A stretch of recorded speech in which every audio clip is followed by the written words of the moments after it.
public sector. So what threat we are going to face if I consider only MFF in terms of protection forestry? Okay, very difficult question to answer. As a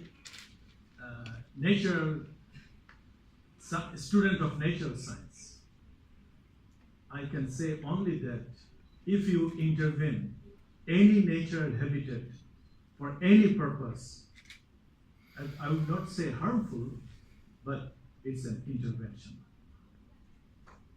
So now you can consider positive or negative.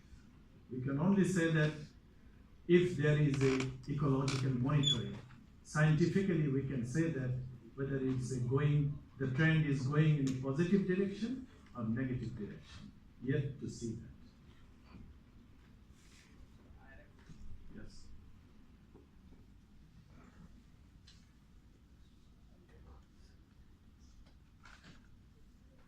First of all, thank you for your wonderful speech. You talked about digging up canals for freshwater purpose, for irrigation and other things, which was silted up. But you just re-excavated the canals, but is it sustainable? Because it will again, silt will again fill up the canals. Good question. Yeah. There are a lot of things like that. Even rainwater harvest needs some kind of maintenance. I have missed one point I can reiterate now. Co-management or people's collaboration or people's engagement, it is important and foremost for any kind of such initiatives. If people do not own it, NGOs or any government initiatives can be there for the first time, but it cannot continue unless there is their ownership from the people. So that kind of community bodies has already been built there from this program. So we have taken people from different, walks of life there.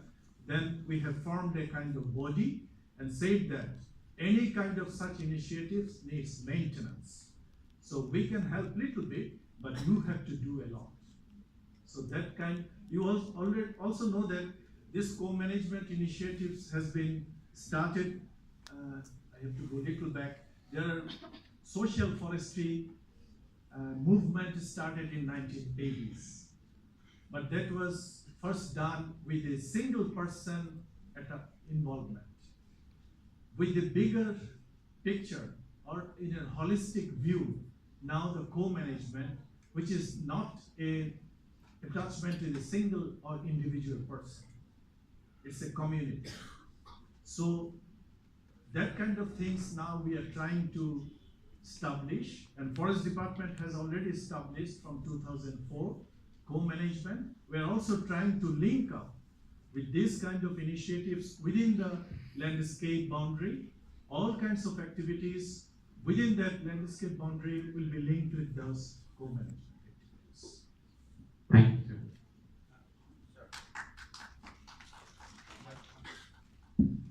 I have a question.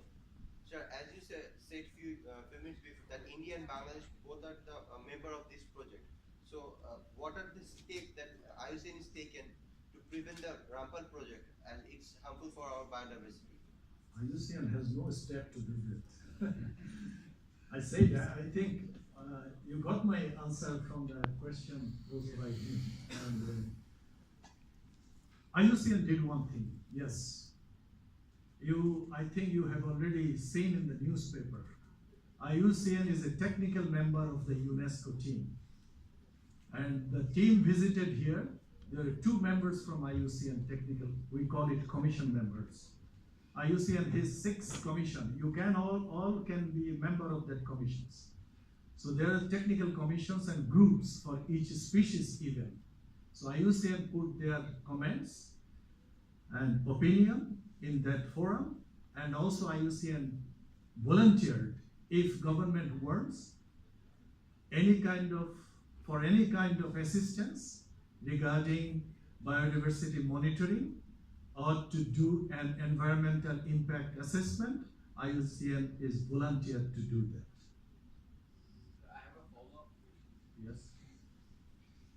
Is it okay? Your time is very short. I have to run for another meeting. So, one question. Okay, very short, please. Yeah. So, IUCN had a co-management in Tanur House. Yes. And it was very successful. Yes. And my concern is that after the Project. after the project ends Project, of yeah. Mangrove for the Future, will it work for a longer period? Because we saw concerns about Tanur House a few days back, and will So it be you have already very far-sighted question. We already are working on those, and there is a NCB. We are trying to transform it into more in a global situation. We are trying. It should not be connected with the MFF anymore. It should be with the whole coastal development. So we are transforming NCB into those kind of works.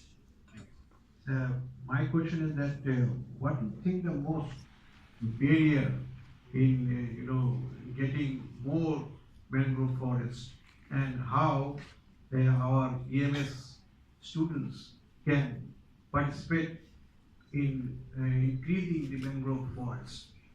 Thank you. Along with this, I also offered that what our professor has already been posed, that whether there could be any collaboration. IUCN welcome any kind of collaboration. And particularly to answer his query, yes, students, you can come up to plant up mangrove forest in the coastal areas. It's not very easy though, but it will have a very good experience. And you will be cherished one day when, after 5 or 10 years, you will see when that coastal forest grown big. Anyway, that kind of collaboration is possible.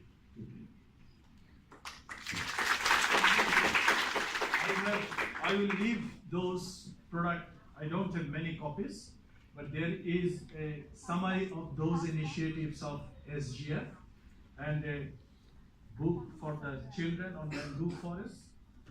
And this is an important on framing ecosystem-based adaptation to climate change.